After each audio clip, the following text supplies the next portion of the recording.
drift, push, and then we lift up. So if I'm coming down in here, boom, I'm lateral, I read the defender, they're late, they're still here, I got a new line to attack, boom. I'm down and up into my jump shot. If they stay back, so if they stay back, I might not even need to attack downhill. I can just take that shot. So we'll look at it a little faster here, down, float, read, and take that shot.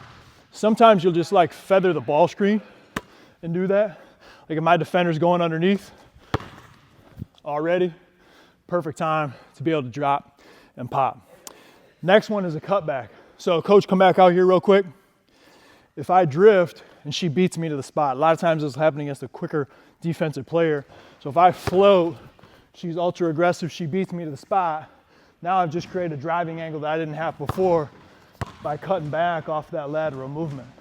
So that could get into a drive, a kick, but we're working downhill off that. So let's look at a couple of those. Coach, you can grab a couple rebounds. Just imagine, drift, boom. Ooh, slipped, and one. And one. Here we go, next one. We're here, drift, they cut me off, boom. Working on cutting back, and then getting up into that jump shot.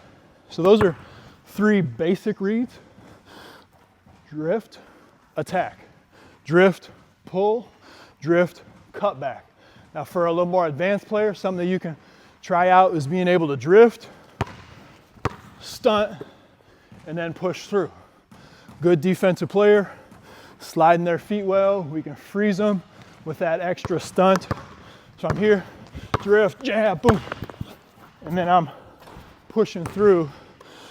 Very deceptive as far as looking like I'm getting into that normal drift. Boom, one jab, and then I'm pushing through. You can cut back off that. A lot of great reads off your drift series. Try it out. Okay, so we've worked on stopping, adding that jab step, and getting down with that base. Something that is a little bit more advanced is instead of a jab where one foot comes off the floor, I'm actually gonna move 2, very slight, but when I move both feet, my frame, my midsection is actually shifted, right? So now I'm getting into reads on the drive. Do they stay with the ball? Now I'm into a cross. Do they stay with my body? Boom, now I can push the basketball out into open space. So that's what we're working on right here. Still focusing on that speed stop to finish. Here, stick, pull back, stick, pull back, stick. Pocketing the dribble here, and then I'm pushing through. So look at it again.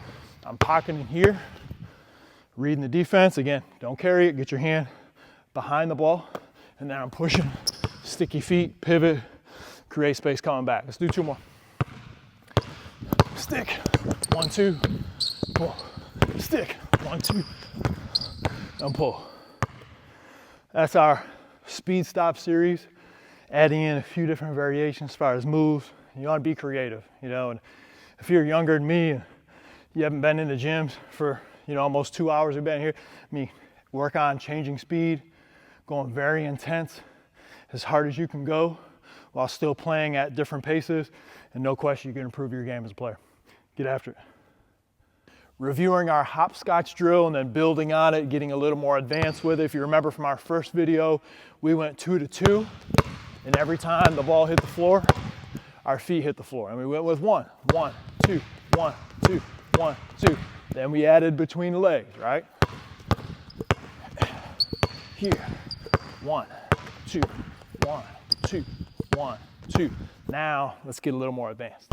So now we're working on ball and hand time. So as I go 2 to 2 and split between the legs, there's no dribble when my feet come underneath my frame, or underneath my hips, underneath my shoulders. So soaking the basketball up, more ball and hand time. We've talked about that in our video series already. So as I'm through and I come back, I'm hanging this dribble and I can't carry the ball, right? My hand's soaking it up, so it's a hard between the legs, and I'm hanging this dribble. I can pocket that dribble. Hand can't come underneath, so we're hanging 2, to 2. And remember, as we go between legs, I'm not trying to twist my hips. Now we'll go with 1 foot, all right? So I'm going 1 through, 1 through, 1 through, 1 through, and we're hanging this dribble. Remember, our previous video was here. A lot more dribbles, right?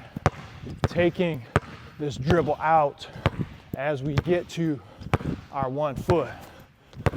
Continue to work on high ball and hand time, footwork, timing, and rhythm is going to help us in a lot of ways as a basketball player. Try it out.